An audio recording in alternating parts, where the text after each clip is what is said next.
Thank you to meital, Yazan, and Rajaa for being here. This is the third panel of our Peace for Palestine Testimonies of Resilience event. We're very thankful to the three of you for being here, sharing testimonies of peace for Palestine. And I'm going to hand straight over to Rajaa.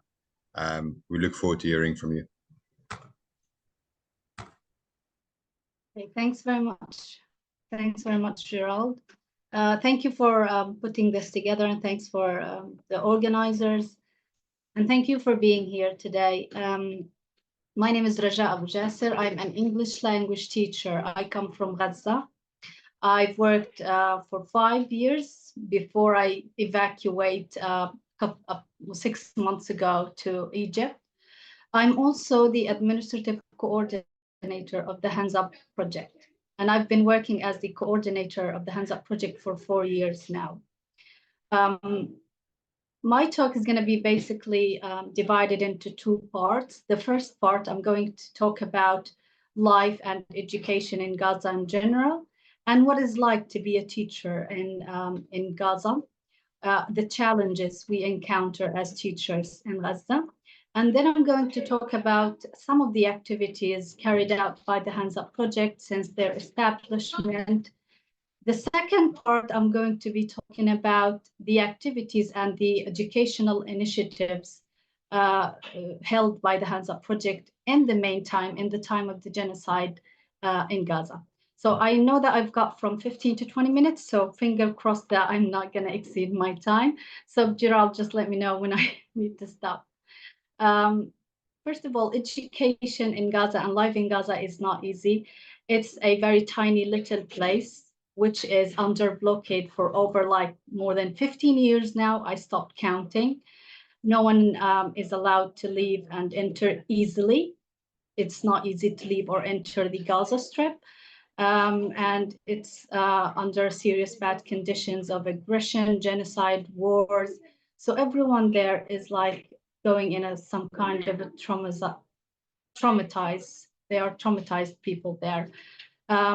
Education in Gaza is divided into 2 systems. We've got the UNRWA educational system, and we have got the ministry educational system. UNRWA educational system starts from grade 1 to grade 9, and then the ministry educational system starts from grade 1 to grade 12.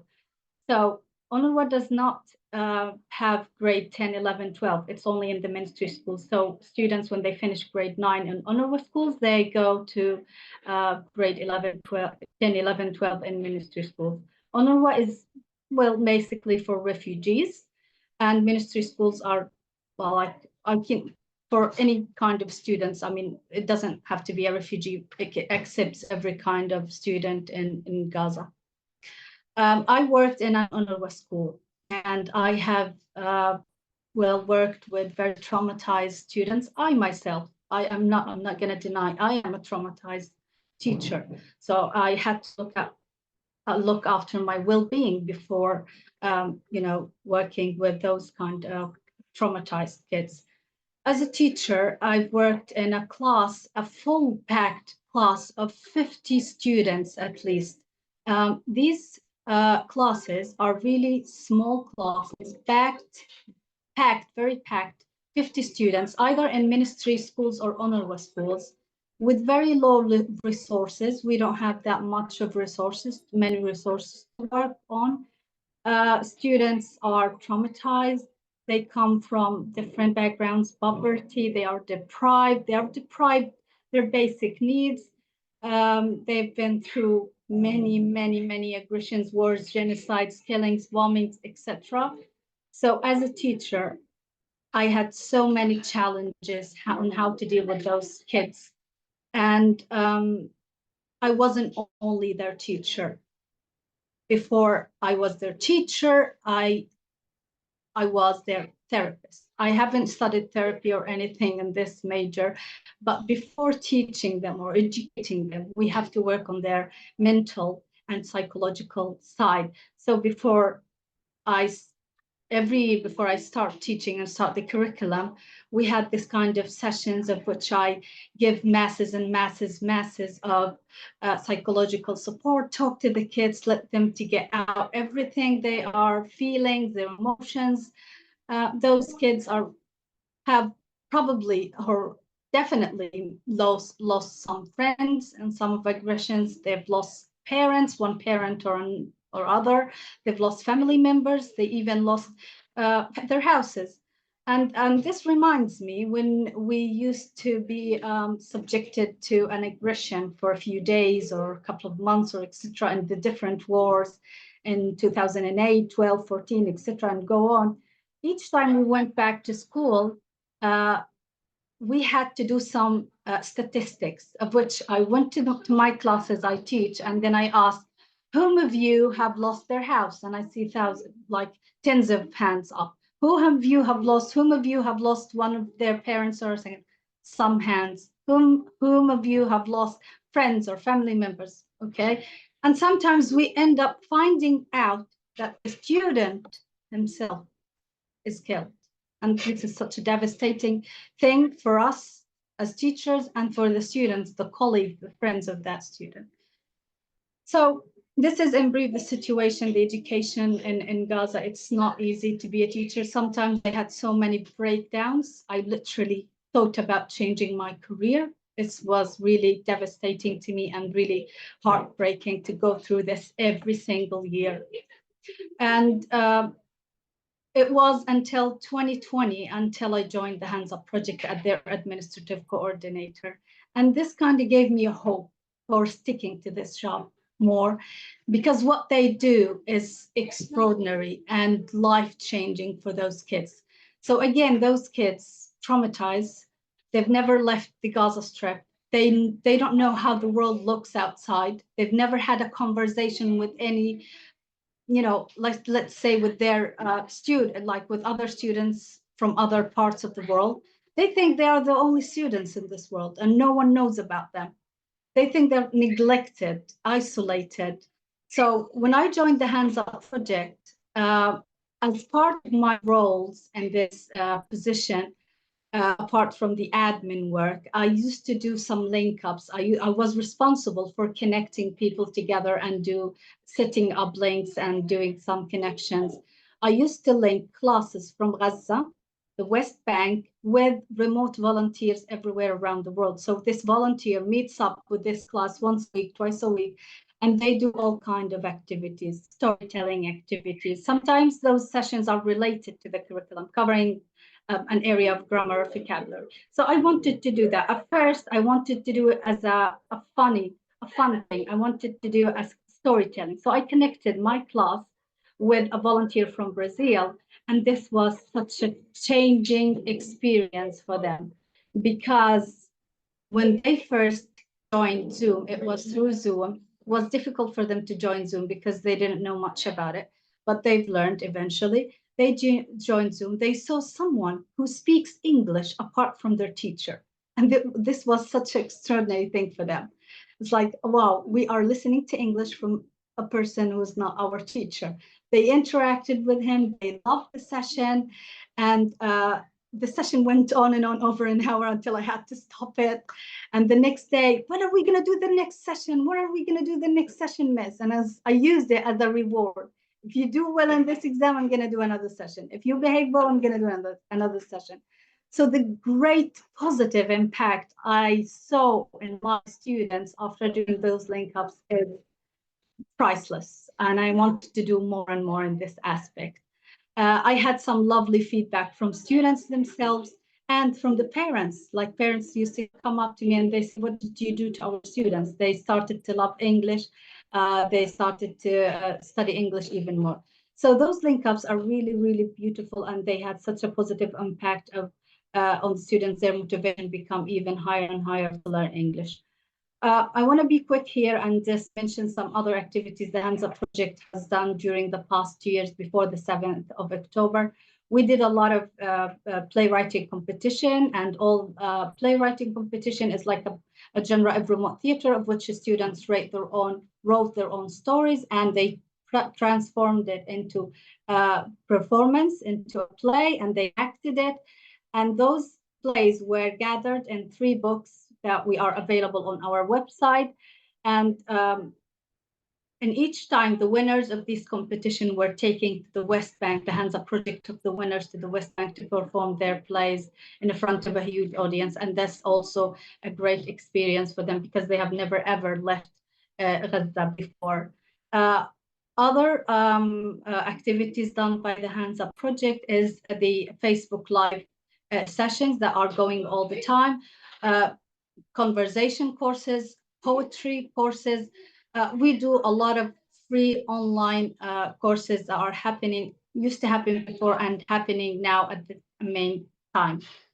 Now I want to move to the activities that are taking place now, and I want to focus on that more because it's really essential to just prove that despite all the horrific situation, all the horrible incidents that are happening now in Gaza, despite the genocide, the students are still strive to learn, and they are keen on their learning. They would want to continue learning because we are people, and Yazan would agree with me on that, that we'll never give up. We keep, we carry on.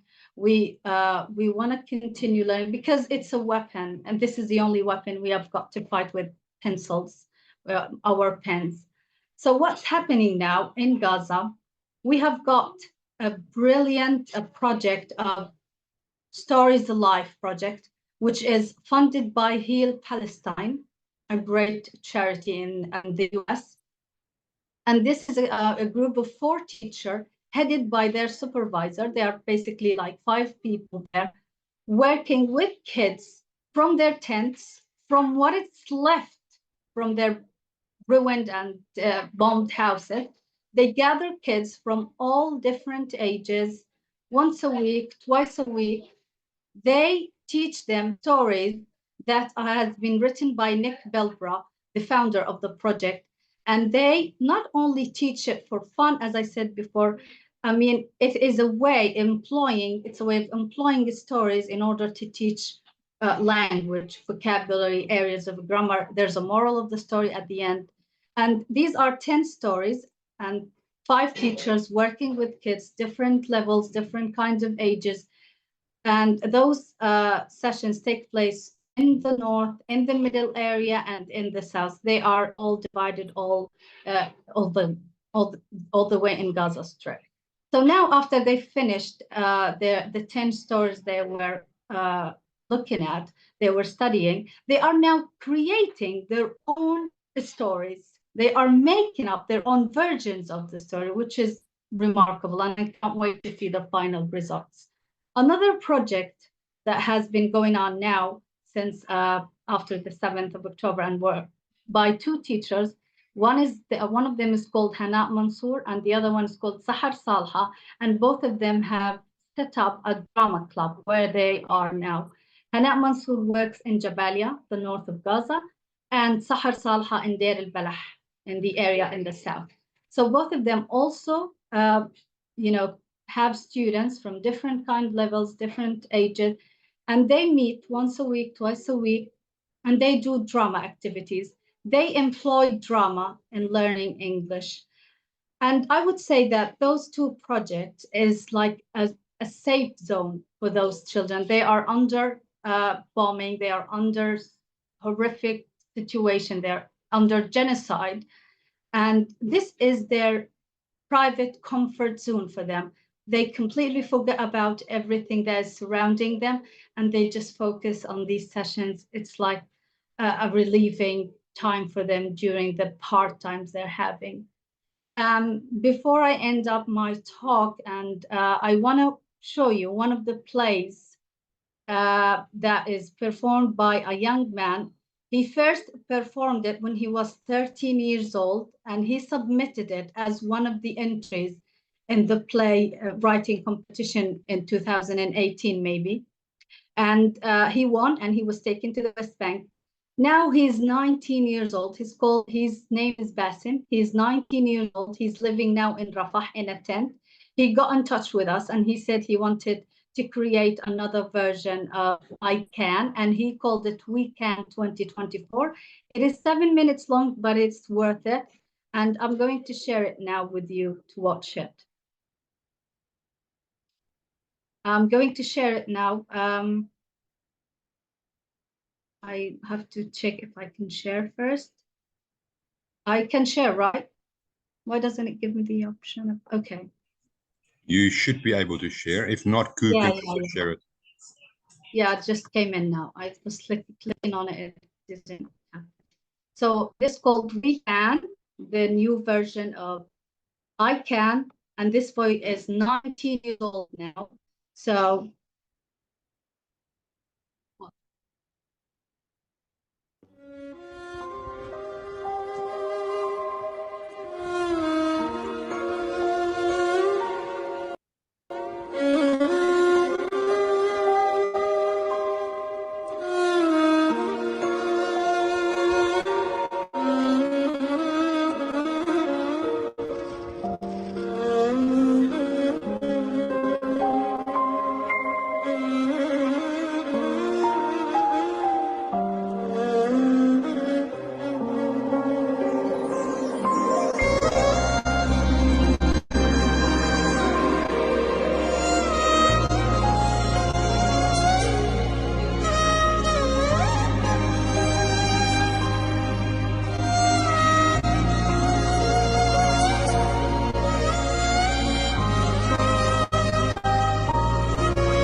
Yes, I could see them. Yes, I could see them. Yes, I could see them. I could see them. Yes, I could see them. But where are you, my dear friends? Where are you, my dear friends? We are here. Coming. Quickly coming. Look, can you see? Look, can you see? I don't see anything. What are you looking at? Wow! Look at our dreams there! They are coming around! Can you see? Tell me again. What are you looking at? So our dreams, they come closer to us. Yeah, they are coming. Yeah. Just step forward to look clearly for them. Yeah? Yeah.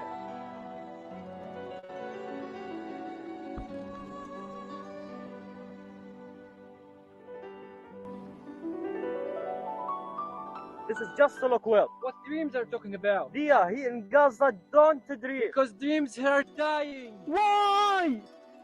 Tell me why? Do you want to know why? Yeah. Haven't you seen those destroyed houses? Haven't you seen the massacres that happen daily? Haven't you seen the hospitals and facilities that is destroyed everywhere? You see that everyone doesn't support you? No. Why are you pessimistic? We emerged from the rubble strong. My friends, we suffer, but we born again from the rubble. Yeah. Stay away from illusion. You are here like a dead person and you can't achieve anything. Everything is destroyed. Everything is over. No. Do you want to know who you are in everyone's eyes? You are in Gaza a human entity. Yes. A human animal. You can't achieve anything. No, I can achieve what I actually say. Because I am a human, like other people. Okay, prove to us that you can do it. Okay. I'll become a doctor. Yes, I'll become a doctor.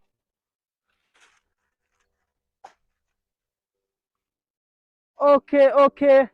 I can live here peacefully.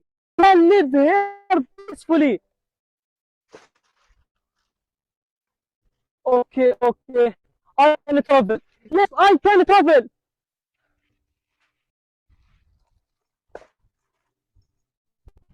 No, I can! I can!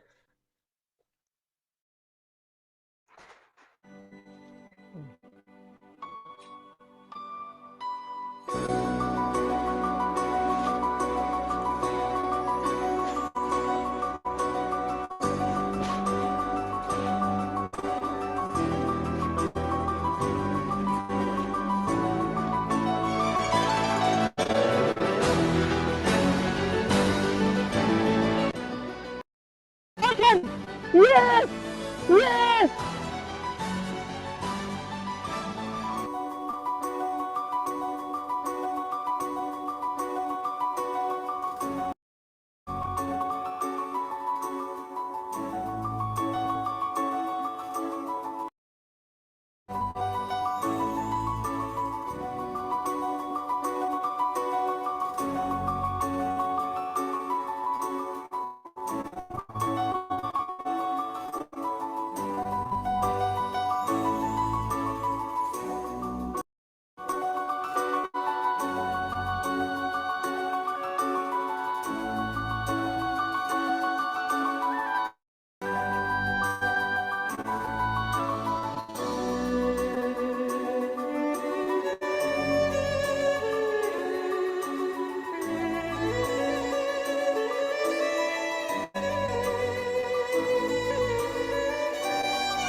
Okay, that was the end of my talk. Thank you very much for listening.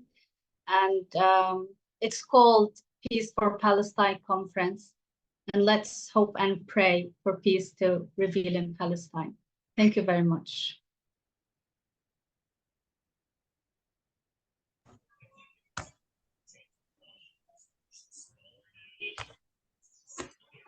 Now let's get my camera on, sorry. Rajaa, thank you very much for that. For those of you that are watching, if you want to be able to see that play, it's called We Can. If you want to watch it again, it is a really good example of the kind of work that the Hands Project does. I'm going to move on to meital. Again, Rajaa, thank you for being here. Meital, thank you to you as well. I'm going to hand over to you. And then when meital's done, we'll go to Yazan, sorry. And remember, if you do have any questions, please just put them in the Q&A box. And when all the speakers are finished, we'll pass those questions on to the panelists.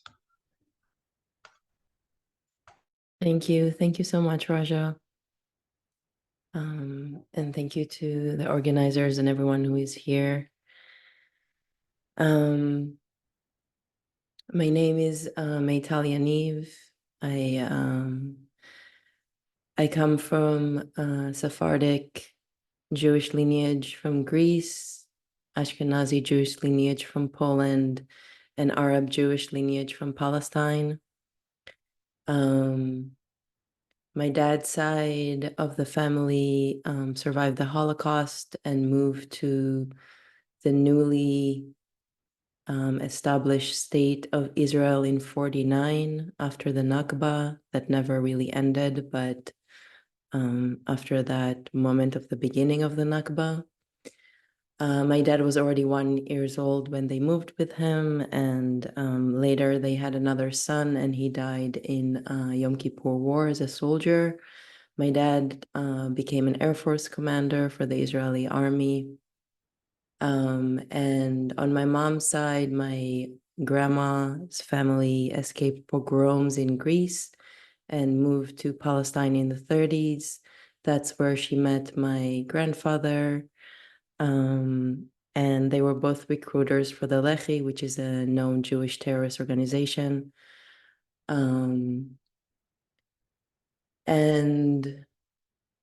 I also have a great uncle that became a very famous Mossad agent later in life. So I'm sharing this bits of stories from the lineages and bodies and stories that have made me. Not to preface it too much, but just to explain in a little bit the journey that I have taken in my lifetime to come from pillars for the occupation state of Israel, people who are holding those pillars, and the way that I was raised was really to continue that line. And after I joined the IOF, I left after 6 months. My body said no first. And that started a process. So that was already 20 years ago. But in this invitation today to come together in stories and testimonies of resilience and in offerings that are holding peace for Palestine, I feel like I don't want to share more of that story. I don't want to take up more air in this circle we're trying to build here with those stories. What I do want to do is share a prayer from my book, Bloodlines. And the book is a prayer to bring the Israeli identity and stay to a loving and caring death. It's coming from a place of deep generational, ancestral, spiritual, somatic, embodied knowing that the entities of Zionism and the entities of Israelism are not entities that are in support or in service of life.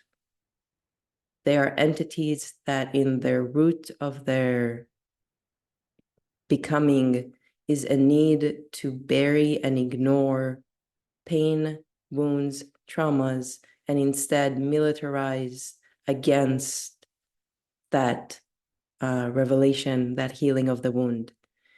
In that militarization, what ends up happening is that the enemy that we create in our mind always needs to be bigger, because as generations pass, the fear that we've ignored becomes bigger. So at this point in time,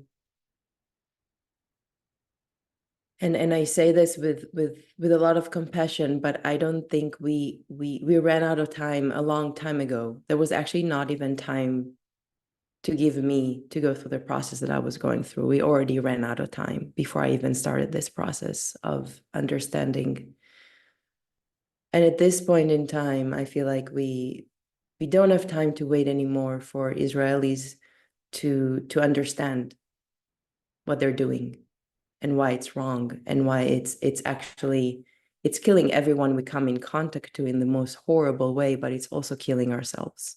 It's killing our hearts, our souls, any kind of chance that we have to be with true belonging with this earth is gone as soon as we are born into this uniform.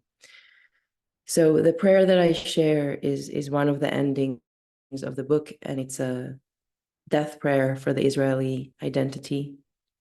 And I share it as a testimony of resilience and as a prayer for peace for Palestine.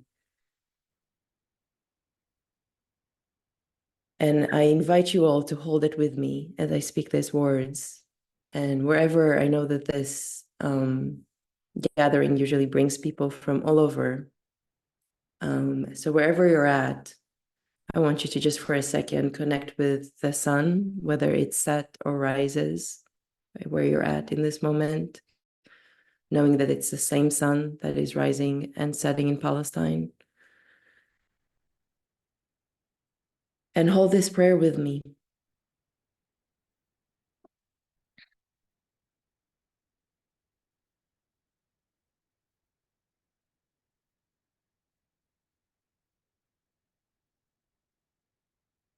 Death prayer. A death prayer for the Israeli identity, with the utmost care and tending, an intentional death we offer ourselves, for the blood that only knows freedom, for the veins of truth and reconciliation, for the love that knows no walls. We are attached to unhealthy placentas, overgrown umbilical cords that were never cut through properly, placentas that with the oxygen and the nutrients provide the template of systematic oppression, genocide, and ethnic cleansing. Placentas that forgot to remove waste products from our bodies and instead fester in hate, shame, and silence. Gaslighting is the mother tongue of our society, and we drink our attachments as if fear had a thirst to feel. This is my offering for you, cutting the umbilical cord while you still need the feeding. This is where we meet. A dying identity can be a healing body. Placentas in the dirt, in the sea, under the olive trees your grandparents planted or burned or both. Hold the umbilical cord in your hands. Press it tightly. Feel the liquids that no longer reach your belly button. Breathe. Loop the cord around your hand and tie it one time. I am here next to you holding the scissors, sharpened by the fingernails of our ancestors, generational teething. I hand you the cutting tool. You free yourself, freeing them, freeing me, freeing the land. One word, one act, one intention. We create these ripples for the earth that we are. Your hunger is not real without a bubbling guttural fear. This death I'm offering is not a murder of the self. It is a letting go of all you believe you are, an intentional decision to stop watering, letting it die while caring for it. It has been a year since I sat in front of grandparent fire, offering myself to die, not knowing exactly how this prayer would unfold, but trusting in the embodiment of prayer. A lot had to die this year for this prayer to remain alive, practicing. There is damage here, but not sabotage. Feeling all of it at once, staying in wonder, reigning inside the body, be inspired. Feel the love so that when it is not in front of your eyes, you can embody it. Trust. We need to let the Israeli identity die without knowing an alternative. This needs to be a full death, no return, no vaccine, no prolonging. Our imaginations unready to imagine anew. We will never be ready without this first step of death, a death with no attachment or guarantee, a death for life itself. Lay on the earth with me. Circle yourself with the shrouds of the stolen ones. Feel your digestive system seize. Kidneys forget urine, and in the inners there is release. Fever chills accumulate along your spine. Your temperature drops to subterranean frost. Low blood circulation makes your limbs numb. Let the ants be a reminder you are too dirt. Hallucinations surrender to the collective vision of earth without you, of freedom with you. Death is here. You open, they receive you. Out of your nose and into my mouth. Out of my mouth and into the fire. Out of the fire and into the stars.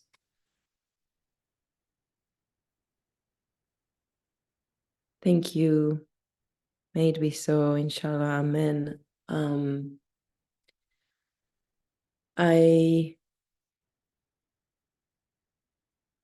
know that I'm a little bit short in my share, but my share also feels complete with this prayer, and I will leave more time for questions and pass this time to Yazan. Thank you so much.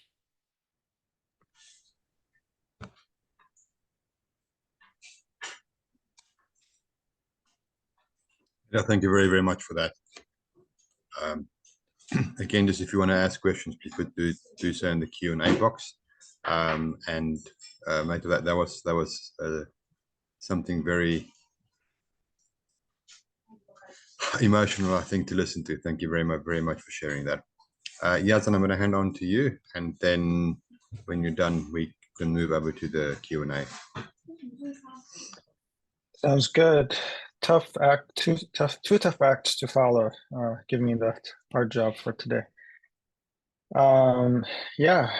Hi everybody. I hope you're holding up all right. It's hard to say. I hope you're doing well. To be honest, almost 1 year into the genocide, it's hard to feel anybody in these forums is doing okay. So thank you for keeping up whatever you're doing and being here. A little bit about myself. I'm a descendant of Nakba survivors. My grandparents were expelled out of their homes in 1948, and they were forced to flee on foot for days to find safety. They ended up in the West Bank as refugees, even though they were still within historic Palestine. They never felt quite at home. They always felt the desire, the need to come back, and they never saw that within their lifetime. And my parents are still waiting for such a day to happen. The word for Arabic that we use to describe a refugee is called lajit, and it's something you inherit from your parents who went through the Nakba. And as a child, I remember grappling with that notion, and feeling a sense of injustice, but also incompleteness. Like, why am I different than other people who don't have such a status, and feeling a slight sense of separation and wanting to belong, but also feeling that difference. And in reflection to that, as well as question that I've heard from a lot of people in the last year, specifically asking, well, why aren't people in the West Bank showing even more solidarity with people in Gaza through the genocide, made me think a lot about the separation and division that has been created and been institutionalized by the occupation in ways to divide the Palestinian community. I mean, we all hear about divide and conquer, but sometimes we don't think about the ways that a colonizer or an occupier tries to implement some of these tactics.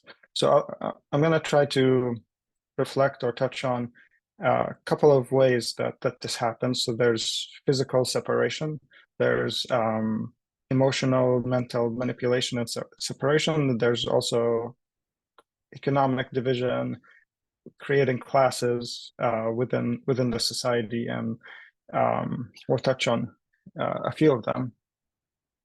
But before we go into these, it's important for everybody to reflect on what kind of society was there in historic Palestine during the Ottoman times, and understand that the Palestinian community was made up of a few different groups. So there were Christian Palestinians, Jewish Palestinians, Muslim Palestinians, Druze, a few smaller minorities, but they all lived quite well together. It was a diverse but also very harmonious, peaceful society. The problem when you have such a society is that a colonizer comes in, whether that was the British Mandate or the Zionist project, you start to pick up on that. And it gives you an easy entryway to start to play games with the divisions. And those were used and abused quite well over the last 100 years, I would say. And first, maybe we can talk about the physical separation. And in the modern time, you can look at the map. I'm sure everyone here has looked at the map, and you can see how the Gaza Strip is fully separated from the West Bank. And even though everybody's Palestinian, for most of us, we haven't met anybody from the other side of the community. And there's also a very difficult time for diaspora Palestinians, especially ones who live in refugee camps, Lebanon, Syria, Jordan, sometimes to be able to come into Palestine. And that division and separation is there to isolate and compartmentalize each of these communities to feel alone, feel separate from the rest. And if you rewind the clock back to 1948 until 1966, after the establishment of the State of Israel, the Palestinians who stayed inside the 1948 land were forced to live under military rule. And one of the key policies that was followed is it prevented their freedom of movement.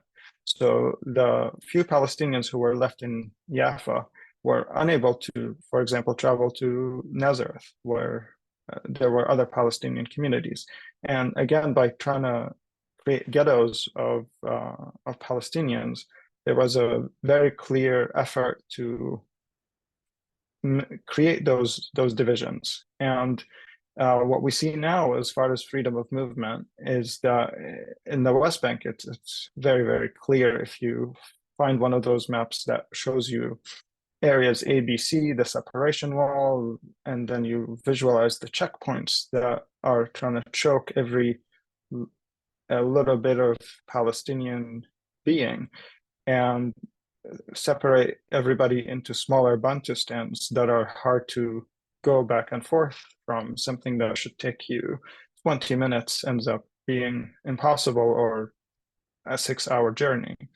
And by being able to do that, you slowly build generations that are different from each other, or like you're imparting a sense of difference between those people who aren't able to be together in the same place and grow up together. And that's a very deliberate policy to try to make people feel, like I said, separate and helpless, but on their own. Next, I'll try to move to another element in terms of the ability to manipulate at an emotional level. And in the modern days, the checkpoints offer you a glimpse into that, where and I've experienced some of that preferential treatment myself at a few occasions, where if you go to a checkpoint and you observe the person in front of you, you can tell that in some cases the IOF soldiers will give a different treatment to someone, say because they looked, more Christian than if you were Muslim, or if you were someone who's from a refugee camp from, say, Jenin, you will get very, very rough treatment at those checkpoints. And part of this kind of chaos that it creates, it allows you as a soldier to create a situation where you're diverting the attention from yourself as an oppressor to having people start to look at each other and be like, why is that person getting a better treatment than I am? And you build up that frustration towards your fellow oppressed Palestinian, as opposed to focusing on the root cause of your oppression, which is the occupier. And in the times of the Nakba, there were some similar tactics used. For example, there were towns that were being ethnically cleansed, and they were mixed Christian-Muslim towns, and there were attempts to tell the Christians, hey guys, if you let the Muslims go. We will let you stay here and not leave your village or your town.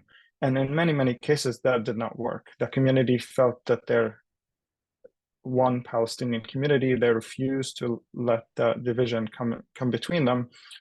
Of course, you know, it's not always 100% success rate, but the systematic attempt to isolate has been there. And you know, the British mandate also had its fair share of these strategies. I think the Israeli occupation inherited a lot of such policies from the British before them.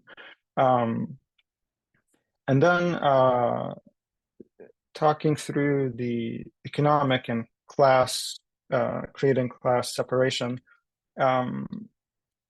we also can look at the three eras. During the British mandate, the British installed the Grand Mufti as a new leader of the Palestinian community, a role that did not exist beforehand, but they wanted to create a new elite group in the community to try to disrupt the system that was in existence in the past. The Israeli occupation made an attempt at creating what is called village leagues, where they picked a few people they wanted to install as elites to try to run with the civil aspects of the villages and the towns. And again, that did not really work. People were onto it. And unfortunately, after the peace process took place, the PA became that group. And now we can see the major disconnect between the Palestinian people and the PA, who's acting as a proxy for all intents and purposes, as a security crew for the Israeli occupation inside of the West Bank in particular. And on top of that, there was an added element of economic division. So what happened was there was a lot of money being directed towards those new elites and the system they're building. And for example, in Ramallah, the town I grew up in, it started to become this capitalist, consumerist haven that looks good on paper. But when you start to look at the income inequality between the people who are privileged by the system and compare it to people who lived in Jenin, Qalqilia, or some of the other less fortunate towns who are not part of the headquarters where the PA is, they started to feel like different worlds. I spent a lot of time in Jenin. My grandma lived there during our childhood, and it was jarring even in those times to see the differences between Ramallah and Jenin, and it's only getting worse. And you know, there's also attempts to make people more reliant on loans, and again, consumerism is taking over in that part of the West Bank, and that does play into trying to make people divert their attention and frustration from the real issue, like I said, which is the occupation, the oppression, and look at these differences. And now what do we do moving forward? I think if there's ever been a moment that we have to come together and start to push back against that system of division, there's no better moment than today. 1 year into the genocide in Gaza, and things are going out of control in the West Bank and even Lebanon at this point. We have to realize that this system of oppression needs to be dealt with in different ways. And no matter which way we want to resist, no matter which way we want to push back, well, being able to do it together as one is going to be much more effective than doing it in different silos. And we have to be able to put aside some of these differences and remember what is our North Star. Our North Star is a free Palestine, and let's focus on that, and then let the differences be cast away until we take care of the big issue. Then we can fight again within ourselves. And the last thing I wanted to reflect on, similar or inspired by the idea of coming together, and it's been something very, I would say, hopeful in what I'm seeing in the solidarity movements across the world, which has been that when you go out to a rally or an event for Palestine, you see people from every part of the world, every part of the society, and you can tell that the issue of the question of Palestine is resonating with so many people as a fundamental human rights issue, as an issue for indigenous independence, self-determination, and human rights. And we also have now maybe the responsibility to reframe and continue to focus the discussion about Palestine in that lens, and to be able to work with different communities that are underrepresented, oppressed minorities, other indigenous people, and show solidarity towards them, and also have them support our work towards freedom. And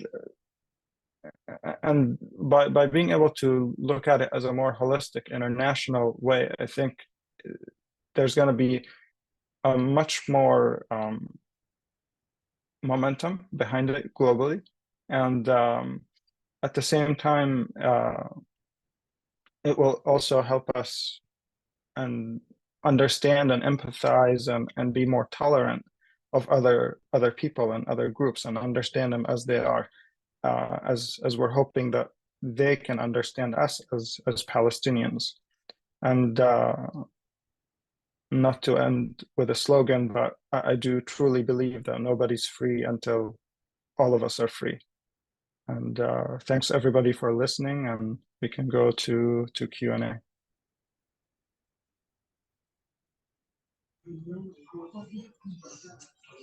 Yeah, Yazan, thank you very much for that. I am actually going to start with a question that kind of comes out of what you've just said, and it is a question that is addressed to you, because we're looking at, it's a question that relates to South Africa, and that no one's free until everyone's free is a very famous South African politician's statement. The question is this: I'm reading off my phone just in case I'm looking down. What is the class divide like amongst Palestinians? For example, in apartheid in South Africa, rich white people were quite comfortable with the status quo, and poor white people were generally made to fear Black South Africans. What is it like as a Palestinian in Palestine? Yeah, so I tried to touch on that topic when trying to build an image of contrast between life in Ramallah, which is the capital of the PA, and comparing it to other towns. And I would say it's been getting, the income inequality and division has been getting more obvious as we moved past the Oslo Accords. And you can feel it when you're walking into from a downtown Ramallah to a refugee camp in one of the nearby towns, assuming you can go through the checkpoint. You can see the difference. It's obvious to you that the living conditions are worse, and even the towns that are, like I said, Jenin, Qalqilia, Hebron, are are worse off. And that does create some resentment, I would say. I mean, I grew up in Ramallah, but I also identified with Jenin, so like I had this contrast very clear to me, that there was a sense of privilege that you have, and there's also attempts to try to look at someone who lives in an urban area feeling more I guess superior to someone from a village or someone from a refugee camp. I've seen some of that. I don't know that it's not like systematic necessarily within the society, but the way the occupation has been trying to accentuate some of these differences has been making it just trend in a worse direction. Thank you. Meital and Rajaa, any comments on what Yazan has said?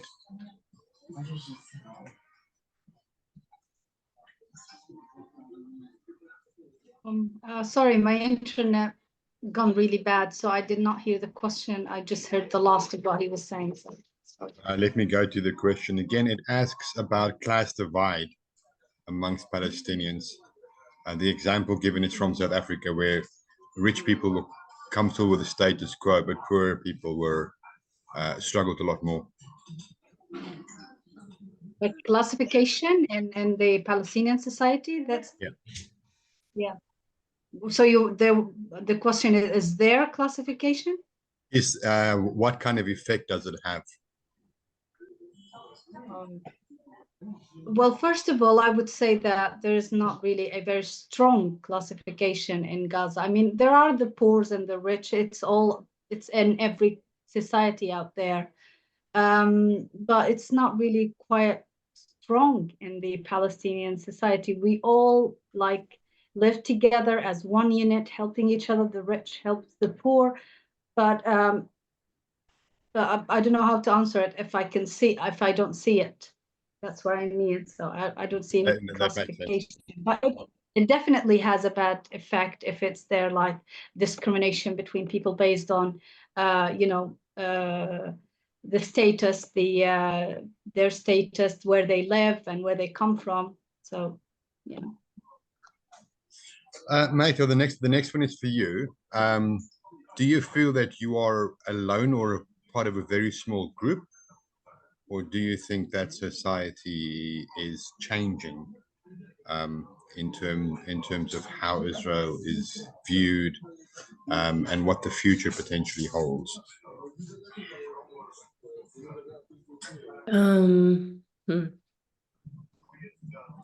I think the anti-Zionist movement is definitely growing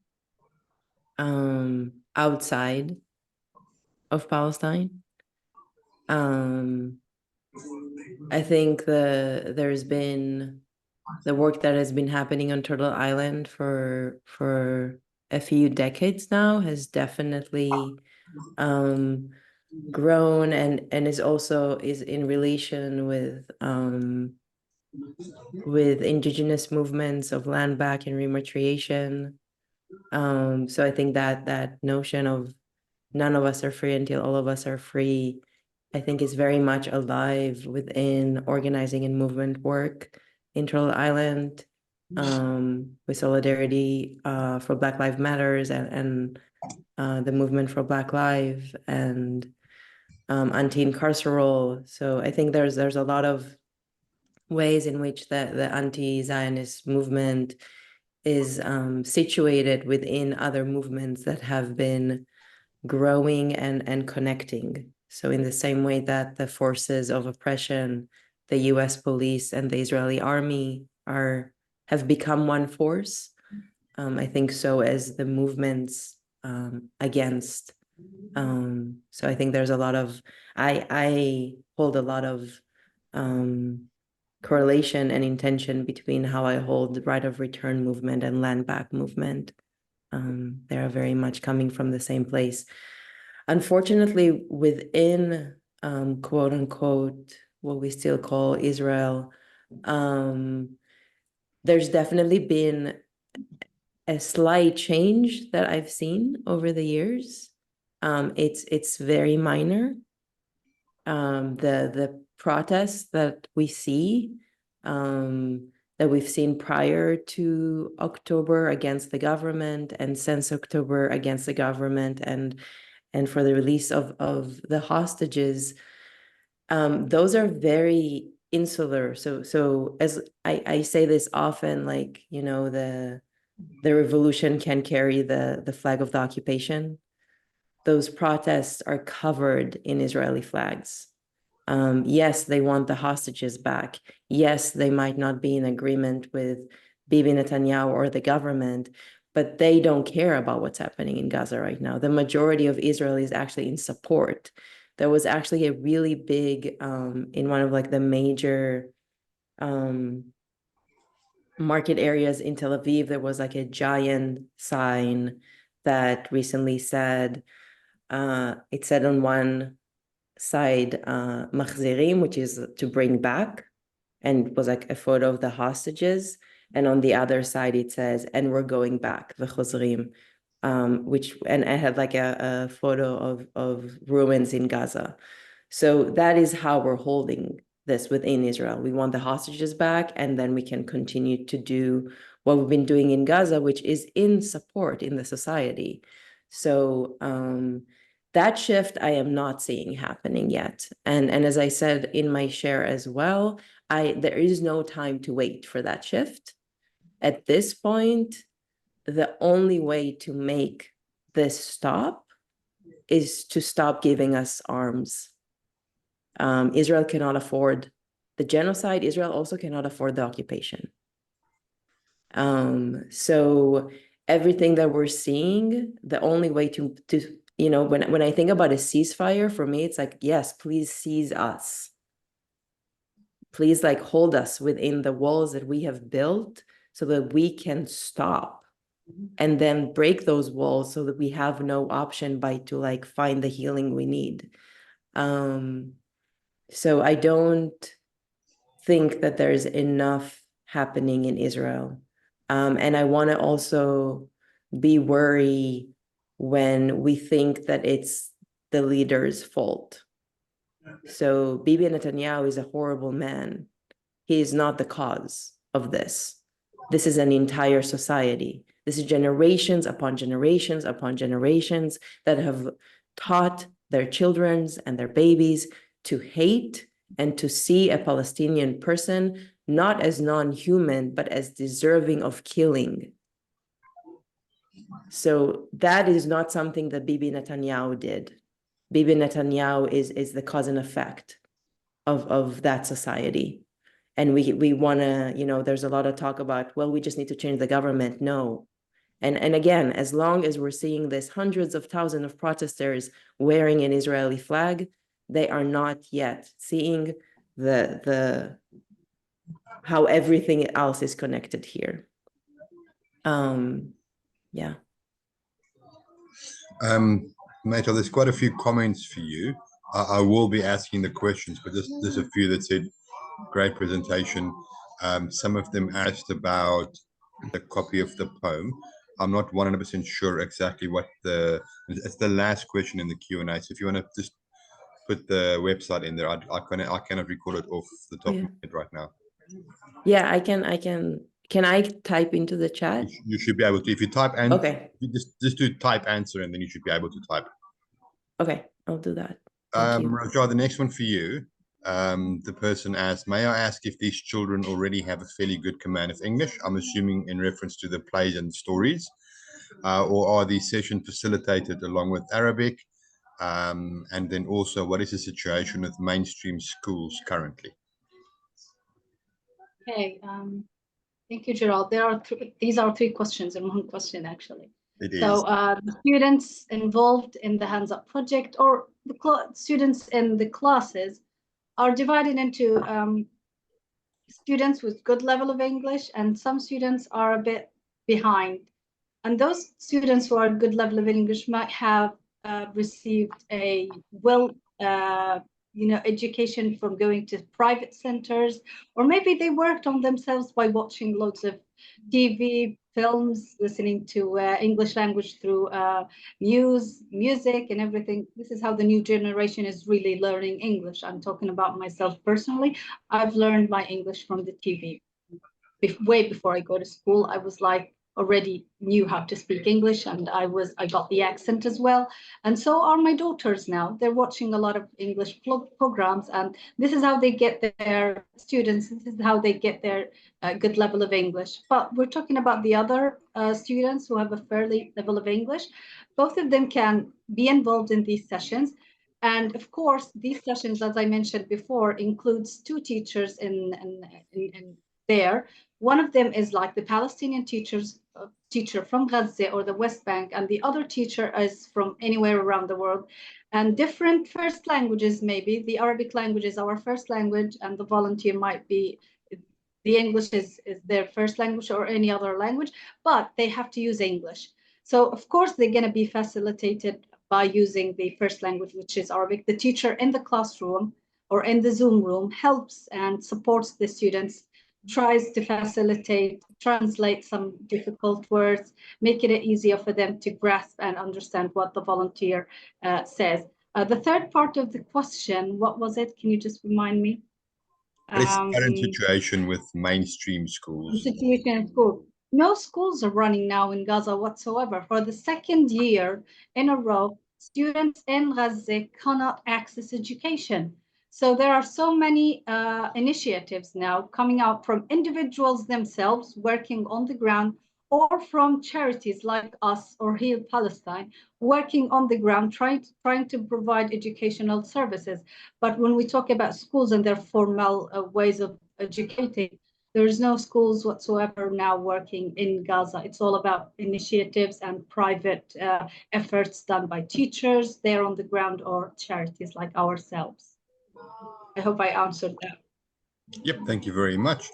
Meital, there's quite a few questions for you, actually. I'm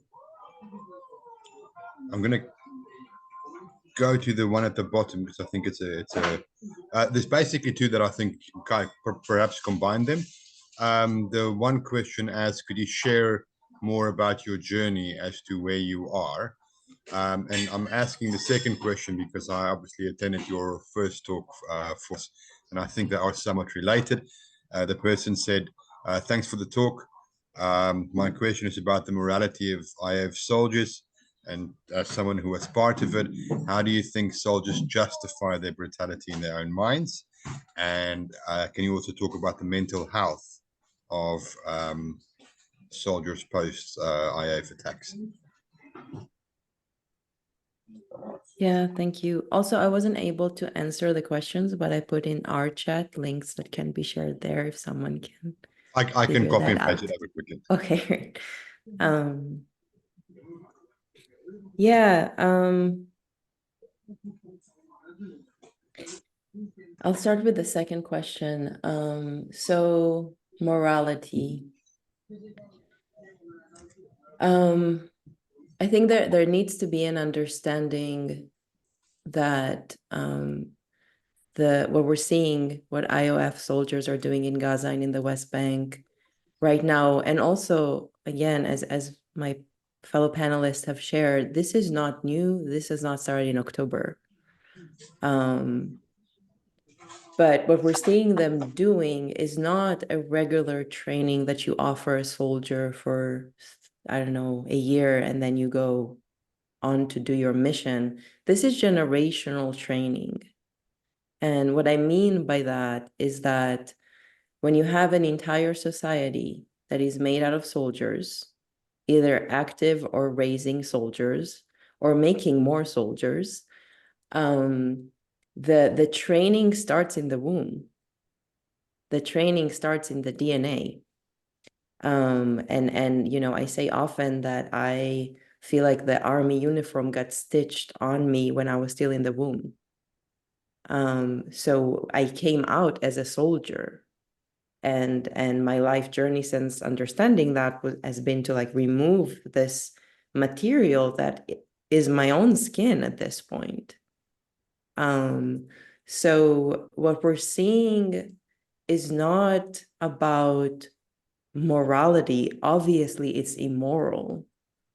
But it's about what happens when you train an entire society. So everything in the society has to be a part of it. We're talking education, school programs, after school programs, family dinners, trips, everything you do, everywhere you look, everything is curated for you to feel like the only way your grandma can stay alive is if you become a strong soldier. Palestinians are not just being dehumanized, they are being, I think it's one thing, you know, if I think back at the Holocaust, I think it's one thing to dehumanize someone in order for you to be able to kill them, which is what I think Nazi Germany did, right? Like they dehumanized the Jews to make it easier for the Nazi soldiers to commit genocide. Here, I think what we're facing with is it's not just dehumanize someone to make you feel like you can kill them. It's dehumanizing someone to make you feel like they deserve to die. It's another step. So just gonna take a breath.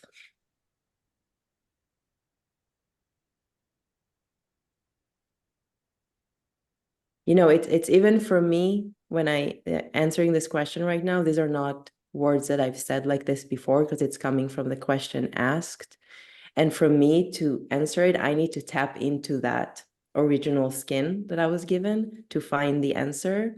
And that's what I say about generational. So even me, I've been bringing my own Israeli identity, Zionist identity, soldier identity to its dying bed multiple times already. And it's still a part of me. I can still go in there to answer this question right now. So I'm sharing this in like the very now, like bringing this like very internal process that is happening and making it public to understand what we're seeing right now. They are not seeing what we are seeing. That is why the horrors are happening. And that is why also like we can't wait for them to see it. They're not going to stop. They're not going to stop. So the only way to make this stop for their own healing as well, right? Like I wrote this book so that Israelis can be free, so that Palestine can be free. Palestine cannot be free as long as the Israeli entity and the Zionist identity and entity are being fed. And they are being fed by each person in the Israeli society right now. We made a gorgeous meal for those identities. Like, so I'm getting a little lost in my answer, but I think I gave enough to kind of understand that looking at it as morality is not going to get us far. I'm interested in breaking our hearts. I'm interested in the world stopping to arm us, and we are faced with ourselves, and we are using all those images, all those immoral images that are becoming an archive that Israelis are not watching right now. We're using it to break our own hearts and then to arrive at a place of love and not shame, guilt, and punishment, but love. You know, I say this often, I'm waiting for the day where I could offer my family home back to a Palestinian family returning. And it's not because I feel shame and guilt and punishment. It's because that is an act of love to the land and to the people that I am a part of. And if that means that I will need to leave so that the land can heal, I will do that with love. But how do we get there, right?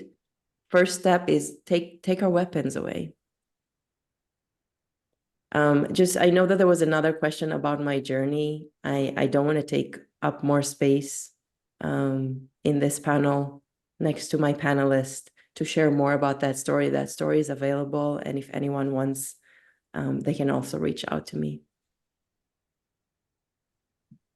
Meital, thanks for that. I want to add some perspective to on a few points you are making.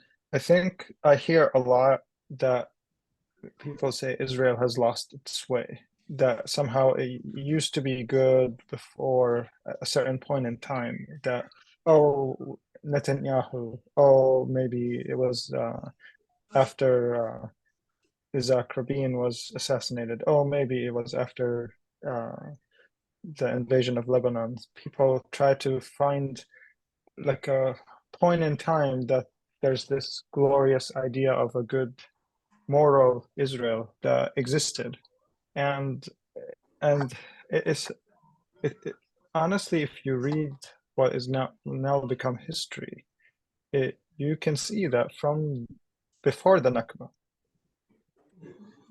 what we're seeing today in Gaza has been happening at a very slow. I mean, during Nakba it was very fast also, but if you go from the beginning of the Zionist movement until now, there's like a slow process of genocide and ethnic cleansing, and there's no point at which there was a moral movement around there. I think what changed is that Israel went from a weak-ish country to Goliath that does not give a damn anymore. So now they have the impunity to do what they want because they have the backing, an endless stream of weapons, like you're saying, and they keep pushing the limit, and there's no repercussions. So they're just getting more and more cocky about how far they can push it. And I think if they were afforded that opportunity in 1948 or 67 or what have you, yeah, sure, we would have seen 100 Gazas happen. It's just that they were not able to do this, and they did, like, they were just being strategic. They had to put up that I don't know, facade of liberal, most moral army in the world, or whatever it is. Now Netanyahu and Ben Gvir just realized that they don't even have to do that. It's become more hip for them to appeal to dictatorships around the world that are wanting to buy more weapons from them because they're like, oh yeah, this is awesome. I want to be like them. And that sense of impunity is what changed. It's not the underlying elements of how Israel was built. Those were two very strong answers from both of you. Thank you very much. Meital, there's another question for you. Actually, two questions, and I'm going to combine into one because it is kind of asking the same question. I'll read both, and you will see the underlying theme. The first question is from David, who says, I felt that your beautiful healing prayer draws deeply on mystic Judaism. Would you comment on this? And the second question is similar, is, Meital, what, if any, religion would you say your prayer was rooted in? What is your early understanding of religion's role in society, and has that changed, and if so, how? Thank you. So I grew up very Israeli and Zionistic and not very Jewish, which is very common. So a part of the notion of the generation of my parents was looking at what happened in the Holocaust in Europe and saying that Jews walked as sheep to slaughter. And the belief was like we were book people and this is what happened to us. And now the only way forward is to occupy this entire land and become this like hyper-militaristic soldier. So Judaism was the reason for the trauma, not the reason for the life, to say it in a little bit of a so I found myself returning to my lineages and to Jewish practice as an adult, as a way to undo Zionism. So the interesting thing is that specifically Jewish mysticism, the values cancel Zionism. Like they actually cannot coexist with each other. And Yazan also spoke about times on the land of Palestine when there were Jewish, Arab, Palestinian, Muslim, Christians, like all living together. This notion, this notion, historic quote unquote notion of a Jewish Arab conflict is a made up thing that is supporting the Zionist agenda. All of those agendas are a part of a Hasbara propaganda agenda to distract from the everyday occupation, ethnic cleansing, and genocide that is happening. So I have returned to my ancestral lineages to find prayer, but also to find other practices and to also help my own undoing of the indoctrination and brainwash. Also, I have lived for the past 12 years on the western coast of Troll Island and was politically raised here by, again, as I mentioned earlier, land back and indigenous rematriation movements. And have learned how to prayer from those sacred lineages that I hold with deep humility. So I see prayer these days as something that is both connected to my blood lineages and also that was taught to me from lineages that I'm not connected to through blood. And I see it as a frequency, as I like to say, a prayer in motion, right? Like Bloodlines is a prayer in motion. And yeah, and I think I can also say that I think the land of Palestine taught me how to pray as well. Something about the alchemy of what is alive there in the undercurrents has brought prayer to me as well. Yazan, and I think I might also ask Rajaa this question. It is something that got messaged to me.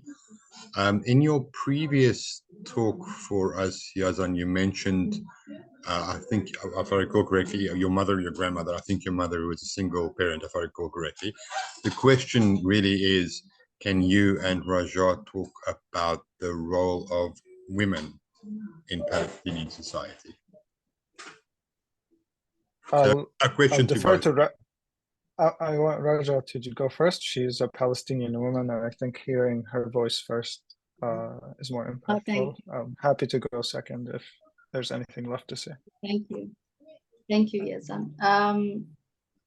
Well, not because just I'm a woman, or I don't want to look like I'm a feminist or a very discriminative towards women, but seriously speaking, women in Gaza are just extraordinary.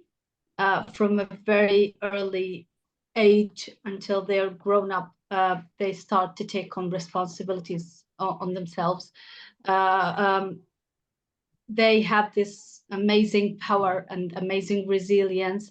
They raise their kids, they plant in them good virtues, good manners, and doesn't stop there. They support everyone around them. They support their family members, they support their husbands and everything.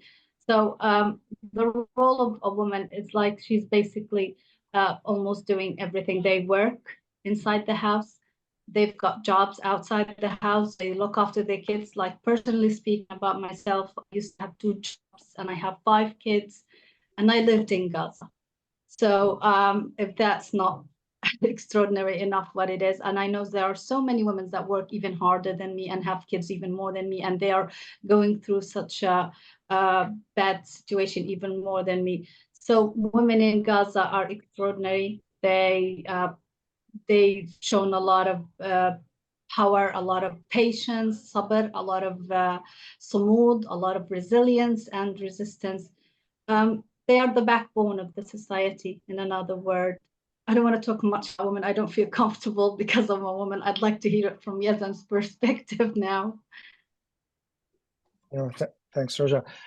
I think one item that is less known around here is during the first Intifada, many of the organizers who were getting the society and the community to come together to organize were women, and they took a very active role in building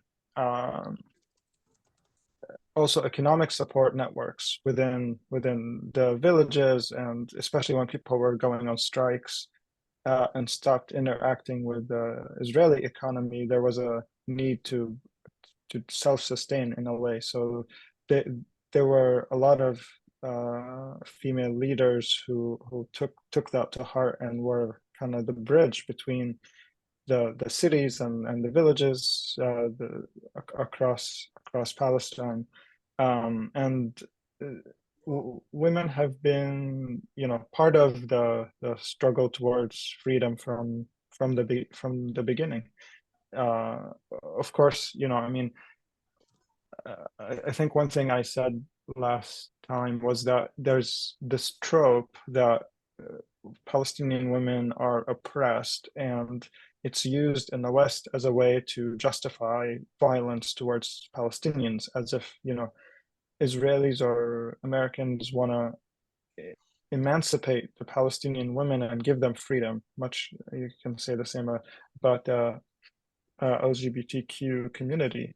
Those get used as a weapon, and it's not really a genuine argument that you hear from people when they try to frame the Palestinian community as such. I think from my personal experience, my mom, like you said, raised us as a single mom. My grandpa passed away early, or relatively speaking, and my grandma lived in Jenin on her own for a good 25 years as a woman, and everybody in the town knew who she was and respected her very, very much. There's a sense of like Rajaa was saying, even having to live under all of that oppression and occupation, and still managing to do everything that a mother needs to do, especially with her children, really makes you respect what all of the Palestinian women are achieving and delivering. And yes, there is work to be done, but we have work to do here as well. I think we like to pretend that, especially in the US, that it's a utopia and we've achieved some unicorn status of women's freedom and equality. But the truth is that there is still a whole lot of work to do here. And I think if we look at it, like, to borrow from meital, from a place of love, we have to figure out how to, uplift each other, not use that as a way to oppress people over there, not just Palestine, but in the broader global South. I would say there's this whole notion of trying to offer democracy and freedom and equality for people, and we end up screwing up their countries. We basically at the end is one last question, and actually the irony is, I think out of the four of us, I'm probably the better person to answer the question. So I'm going to read it aloud. I'm going to answer it, and I'm going to ask Rajaa what she thinks and what she can add. The statement is, with the question, I'm really impressed by the Hands Up project, and it would be great if my students could join. However, I'm very concerned that many students in my country are unaware of what's been happening in Palestine and are not making an effort to learn about it. This lack of awareness may cause further hurt to students in Palestine.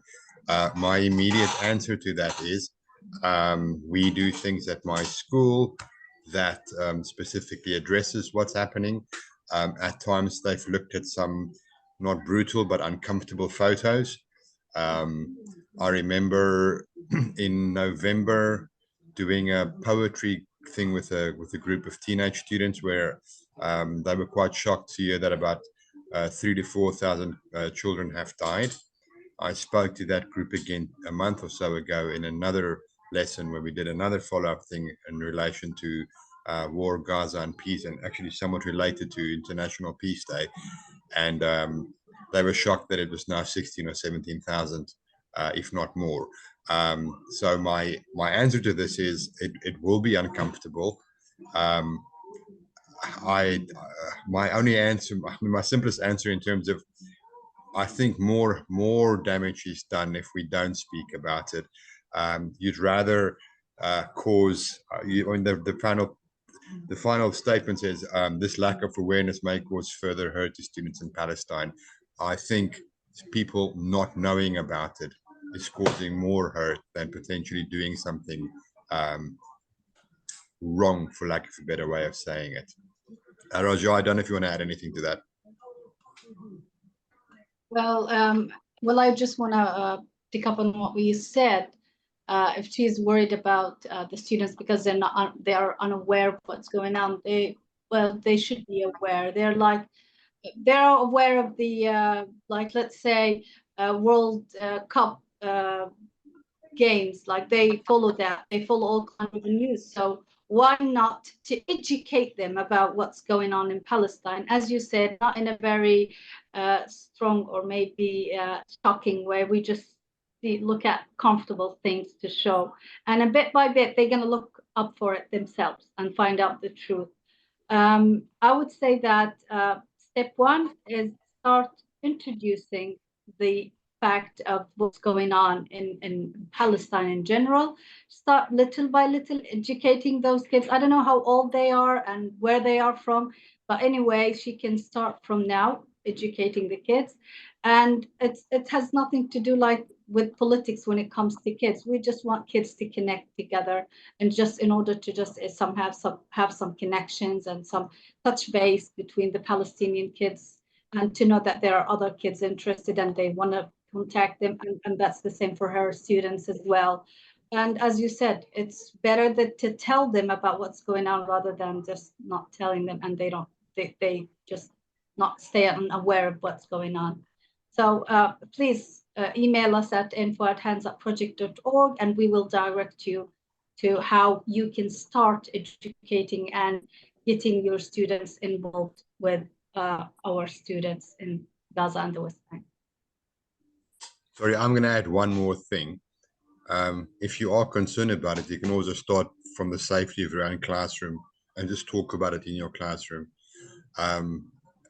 However, the Hands Up Project has, for example, 3 things ongoing at the moment, which is conversation classes, like a poetry course or lesson, or I don't actually know what the right word for it is. My son is doing that, and then remote theater that my other children are doing. It's a great way really to meet children from within Gaza and the West Bank. And I think if there is one way of learning about it, it is to actually speak to people that are from there, which is kind of why we arranged this event. So I'm going to end with that and go, thank you, Rajaa. Thank you, Yazan. Thank you, meital. It's been fantastic. This is the last panel of the day, but it's been great having you, and we really appreciate the time you've taken to be here.